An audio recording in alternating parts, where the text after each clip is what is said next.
Bonjour à tous et bienvenue sur ma chaîne. Aujourd'hui je vais vous présenter un couteau de la marque Hog Knife, le Six Hour K320 AXG Pro 7. Tout d'abord une petite explication sur la marque. En fait, Hog Knife est un fabricant de couteaux, fabricant américain, qui a fait donc un partenariat avec la société Six Hour, qui est un fabricant d'armes à feu, de pistolets, qui est donc les pistolets SIG en fait conçoit les pistolets en Suisse et la société Sauer les fabrique en Allemagne. Sauer est un fabricant d'armes à feu depuis 1751 et en 2000 en fait SIG a racheté la société Sauer pour regrouper les deux marques. Voilà. Et donc là ils ont fait un partenariat avec la société Hog Knife pour créer des couteaux tactiques. Il y a plusieurs modèles, et notamment celui-ci qui existe en plusieurs versions. Voilà, celui-ci est la version tout en aluminium, je vais vous expliquer. Donc le couteau arrive dans une petite boîte, voilà, petite boîte classique hein, de la marque, avec un petit autocollant et une petite pochette.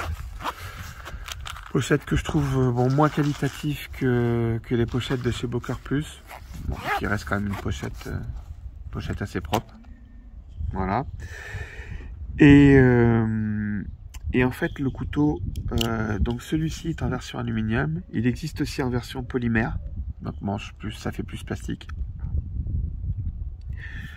Et en version polymère il existe en ouverture automatique également, et soit en forme drop point au niveau de la lame, soit une forme tanto. Voilà. Et donc celui-ci, donc la version alu, avec traitement Cerakote. J'avais déjà expliqué ce qu'était le traitement Cerakote dans différentes vidéos. Donc c'est un traitement qui permet quand même de rayer beaucoup moins facilement la lame et le couteau. Ça va se rayer bien sûr avec le temps, mais ça tient nettement mieux que tous les autres traitements. C'est souvent utilisé sur les échappements de moto notamment, voilà. Sinon ça a tendance à devenir les teintes noires ont tendance à devenir marron avec la chaleur. Le traitement Cerakote permet vraiment de garder le noir et de pas changer de teinte avec la chaleur. Voilà, donc ce couteau en fait a les inserts, donc a le manche en alu avec les inserts en alu moulé, justement pour qu'il y ait du grip. Du coup on l'a bien en main et il ne glisse pas, notamment avec des mains mouillées ou dans les bois, ou voilà, différentes utilisations. Vous aurez pas il va pas vous glisser des mains. Il existe aussi avec les inserts comme ça en G10 marron. Voilà, je crois qu'il est disponible qu'aux États-Unis pour l'instant. Voilà, donc ce couteau a une longueur de 20,32 cm ouvert, une longueur fermée de 11,4, une lame de 8,89, donc 8,9 cm, avec une épaisseur de 3,17. Donc ce qui en fait déjà un beau bébé. Un poids de 114 grammes. Ça reste quand même, malgré qu'il soit en alu, ça reste quand même plutôt raisonnable. Et donc vous avez une dureté de lame de 59,61 HRC. Voilà, et un système d'ouverture comme vous avez pu le voir en thumb hole, donc qui ressemble un petit peu aux ouvertures des Spyderco. Bon, les Spyderco c'est plutôt rond, là c'est pas la même forme, mais il a vraiment une ouverture très très simple, vraiment facile, ça glisse tout seul. Bon, il y a des roulements à billes, donc c'est vrai que il se referme aussi très bien.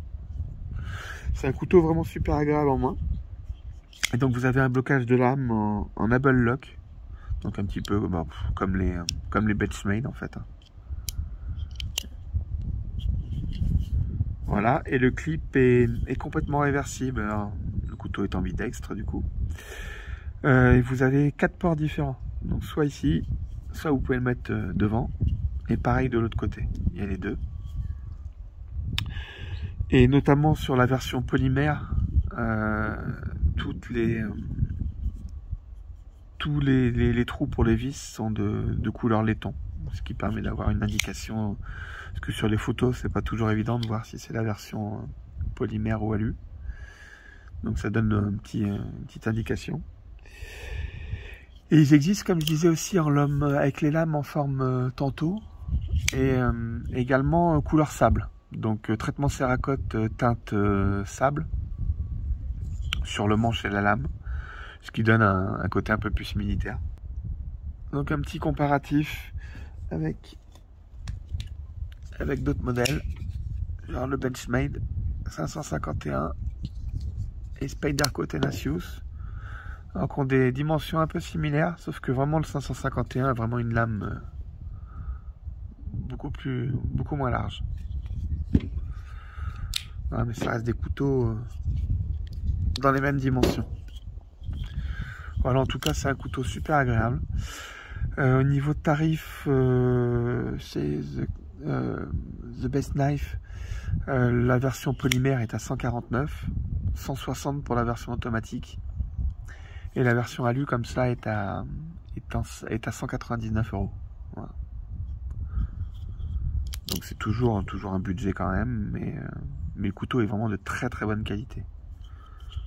Très bien conçu, pas de jeu dans la lame, super coupe en sortie de boîte, la lame est parfaitement centrée, ce qui n'est pas toujours le cas chez Benchmade ou Spyderco d'ailleurs. Ça reste vraiment un très bon couteau. Voilà, donc en tout cas merci de m'avoir regardé, et puis je vous dis comme d'habitude, prenez soin de vous et des vôtres, et à très bientôt.